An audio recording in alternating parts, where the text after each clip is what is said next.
Hi Anna, this is the utility space concept 1.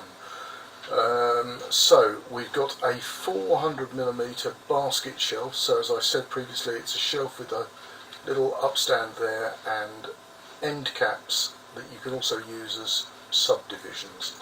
These fit anywhere along here. Really useful for household cleaning products, just smaller bits and pieces that need a bit of containment. Now I need better dimensions for this space here. I'm just going to go into a slightly different view.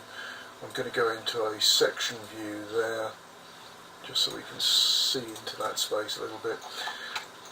This is probably a fuse box. It's highly likely you've got a lot of cables and fuses running behind this wall. So the best way of mounting anything onto this wall is to put a white faced and edged moisture resistant board all over that area.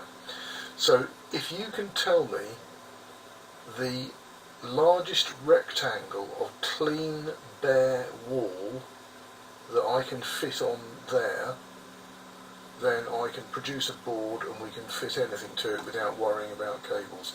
So I need to know as closely as possible the distance between there and there.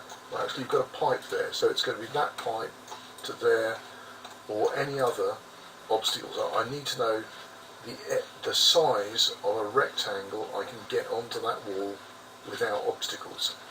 Okay, not much to tell you about that. It's a small space, I think it's good to use it. There's a whole bunch of stuff down this wall that you can't use, and I think you might be able to use some of that wall. I know you've got a little access feature here, but that might be worth considering. Okay, let's move on.